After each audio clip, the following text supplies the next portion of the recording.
Here at Grumpy Mission Control, our job is to identify subjects that the cheerfully challenged find irritating, like the class system. Instilled into us since we were nippers, whether you're old-fashioned working class, a hooray, a toff, up-and-coming, down and out, or a maddening rich so-and-so who needs a slap, the whole subject of class, wherever you fit into it and whatever it is alive and well. How do I define class? Class. I really like very, very posh people. I think they're hilarious. My mum used to get posh when, you know, answering the phone. My name is Bouquet. That's B-U-C-K-E-T. Is posh the same as being upper class? No. Though I'm known as a sort of classy son of a bitch. I'm stonkingly rich up yours. Only the really upper classes can afford eccentricity, and they do it in spades. Ordinary people are starving, and we'll never know what it's like. Dude! We've got to make some small gesture to the poor. It doesn't really matter, as far as I'm concerned, whether your family came over with the Normans or came over in a container. You stupid man. I think anybody who says that's classy is not classy. It's like alchemy trying to work out the British class system. When the new generation grows up, will class cease to matter at all? That's our question tonight.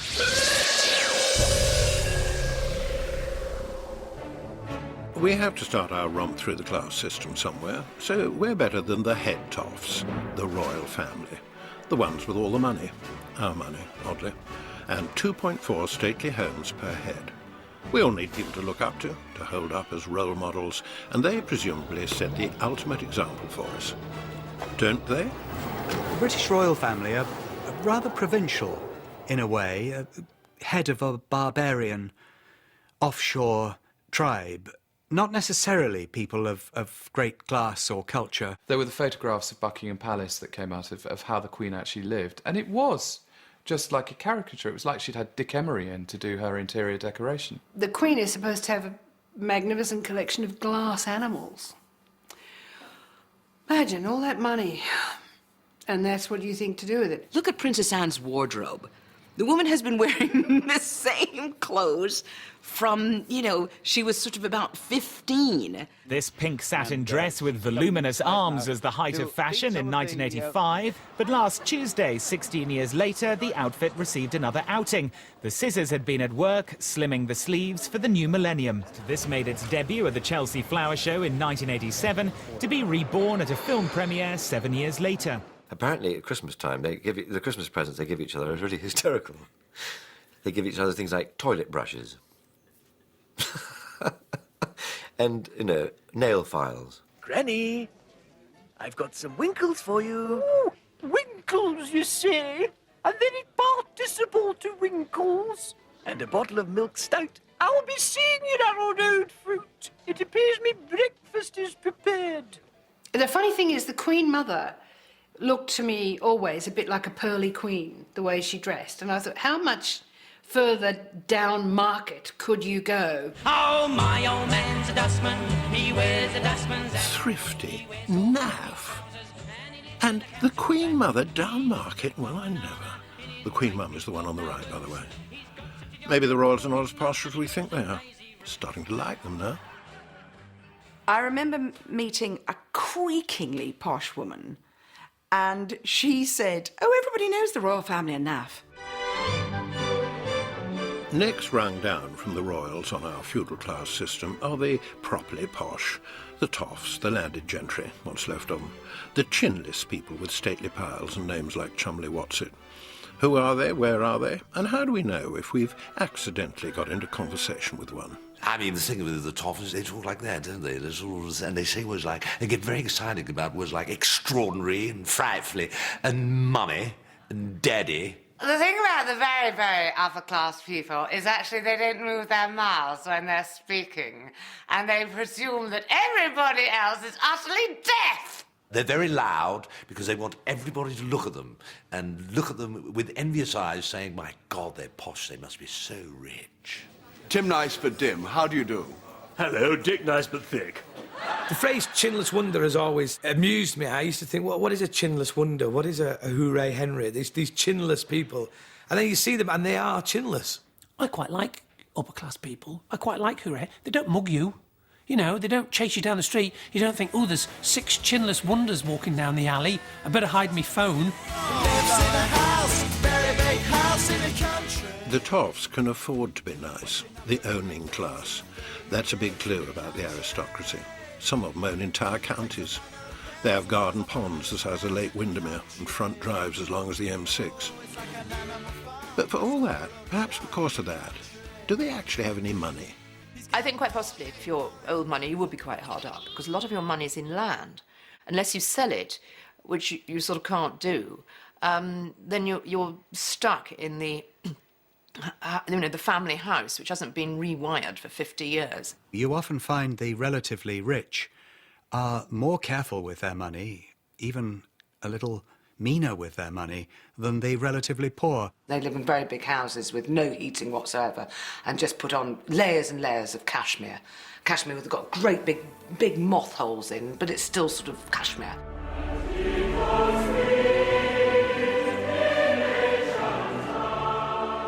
Poor darlings, of course they're stony broke.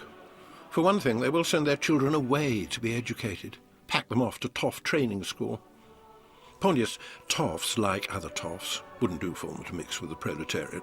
And anyway, they need to be prepared for a life of luxury and opulence. Buck up. It'll be the making of you. Few, if any, of the boys will come from working-class homes. Few, if any, will go on to working-class jobs. A high proportion will get top jobs and top incomes.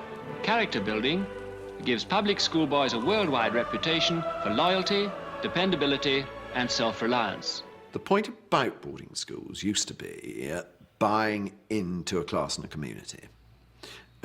Because boarding schools made gents. Reasonable parents wouldn't send their children away to school. Mind you, I've sent 2 of mine away, so there you go. The whole concept of kids now is it costs £100,000 to send a kid to school and university. That's what you've got to factor in. 100. I'm thinking, hope mine's a bit of a duffer, my lad. I haven't got £100,000. Other thing to look out for if you're toff spotting is they like to swan about on their estates. They're big on the outdoors. Go in for a lot of absurdly expensive and gung-ho eccentric sports, usually involving horses and long pointy things. Better still, involving guns. Their speciality is killing feathery animals, but get everyone else to do all the running around and picking things up for them. There's a surprise. What are you doing today? Right, well, we're going to sports. What's sport? Right, it's shooting game. Right, what do you have to do? Right, we're going to shoot these birds. Right, how are we going to do it? Well, they're not very good at flying, so to encourage them, we pay poor people to go in and disturb these overfed birds who can hardly get off the ground. So we, with our inbred gammy eyes, will just fire a load of shots into the air and perhaps hit one of these genetic freak overfed birds, and then I'll be a sporting hero. It's not an Olympic sport, is it? Doesn't count as a sport unless they do it in Olympics. Sandwiched miserably in between top and bottom is the middle class. Nowhere is the class struggle more prevalent than here in semi-detached suburbia, where the middle classes live with their upwardly mobile pretensions, punishing mortgage repayments and aspirational tastes. Universally ridiculed and universally insecure, they take the most stick from everyone. The middle class is in the middle panicking, because they haven't got the luxury of the trust fund to fall back on, and they haven't got the luxury of not caring. There is a theory that the middle class have less fun than because they're always striving onwards and upwards. I have a kind of vague idea that the people who read the Daily Mail, but that's as far as it goes.